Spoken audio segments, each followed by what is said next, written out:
Hello दोस्तों, नमस्कार, आदाब, सत श्री अकाल सभी को। जीएस न्यूज़ में आपका हार्दिक स्वागत और अभिनंदन करते हैं। हम बात करेंगे एनआईएस डीएलएड को लेकर बड़ी खबर क्या है।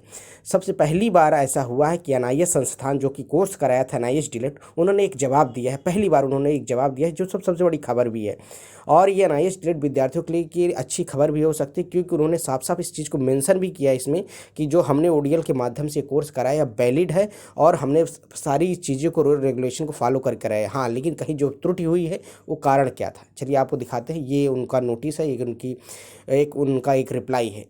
आप देखेंगे तो इसमें साफ साफ उन्होंने मेंशन किया है कि हमने किस माध्यम से इसको कराया था और इसमें क्या चीज़ें उन्होंने किस आधार पर कराया, एनसीटी एमएचआरडी के आधार पर। चलिए इसको हम पूरा हिंदी में कन्वर्ट करते हैं और इसको स्पष्ट आपको बताते हैं। जैसे कि पहले आप साफ साफ देखेंगे, as the per RTI act in the ODL माध्यम, देखेंगे साफ साफ लिखा है कि हमने 2009 के रेगुलेटिंग एक्ट के आधार पर जो ओडीएल माध्यम से एनसीटी और एमएचआरडी के कहने पर हमने ये कोर्स कराया। लेकिन ये कोर्स पूर्ण रूप से वैलिड भी है और मान्य भी है। लेकिन अगर कहीं पर मिस्टेक हुई है तो वो एनसीटी की गलती है, तो एनसीटी इसको सुधार करके इन कोर्स को वैलिड कराए। अब चलिए आपको दिखाते हैं यहाँ हिंदी में।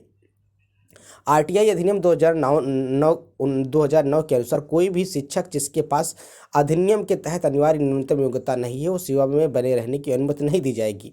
यह अवगत को कराया गया है कि इस प्रशिक्षित अवधि के लिए और 31 मार्च 2019 के बढ़ाए जाने की आरटीआई अधिनियम की धारा 23 के संशोधन में 10 अगस्त 2017 को संसद में पारित किया गया। एमओएच या जिसे कहते हैं एमएचआरडी के अनुसार वीडियो और सेवारत शिक्षकों को जो अप्रशिक्षित मतलब जो सरकारी और निजी संस्थान में कार्यरत थे, जो अप्रशिक्षित शिक्षक थे, उनको राष्ट्रीय मुक्त विद्यालय संस्थान एनआईएस के निरंतरता के आधार पर सरकार के सेवारत अप्रशिक्षित शिक्षकों को ओडीएल माध्यम से कोर्स कराया गया है, जो कि प्रशिक्षण शिक्षा संस्थान के एमएचआरडी के नोडल संस्थान के रूप में पहचाना गया था। सरकार ने भारत सरकार की सहायता से गैर सरकारी संस्थानों में मान्यता प्राप्त स्कूलों के आधार पर एनआईएस के प्रशिक्षण कार्यान्वित किया, जिसे डीएलएड पाठ्यक्रम के एनसीटी के फाइल संख्या एनसीईआरटी के मान्यता के 275वीं भाग 3 में 2017 दिनांक 22 सितंबर 2017 के माध्यम से मान्यता आदेश की संख्या 1824591 द्वारा विधिवत मान्यता दी गई है। उत्तरी क्षेत्रीय समिति में जयपुर में कार्यक्रम में विचार किया गया था, जो 275वें भाग 3 के निर्णय में ओडीएल कार्यक्रम के लिए एनआईएस डीएलएड को मान्यता प्रदान की जाए।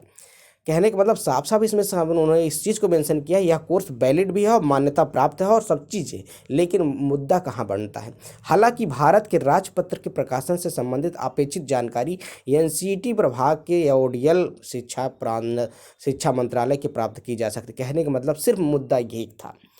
चाहे आप कोर्ट में जितने भी विद्यार्थी बार बार जा रहे, इसलिए कोर्ट से उनको मान्यता नहीं मिला। उत्तराखंड की भी केस में आपने देखा होगा कि कहीं ना कहीं गजट प्रकाशन का मेन मुद्दा था। ये कोर्स वैलिड है, कोर्स मान्य है और मान्य भी होगा, लेकिन बस कहीं ना कहीं अगर इसमें सरकार थोड़ी सी जो मिस्टेक हुई है उसको सुधार कर दे तो जितने विद्यार्थी परेशान हैं, प्रशिक्षित जो कैरियर का सवाल है, उसमें कोर्ट में जाने की ज़रूरत नहीं पड़ेगी। अगर इसका गजट प्रकाशन हो जाए तो ये अपने आप कोर्स वैलिड हो जाएगा। साफ साफ आप देखेंगे एनआईएस भी इस चीज़ को मान रहा है कि हमने जो कोर्स कराया वो वैलिड है।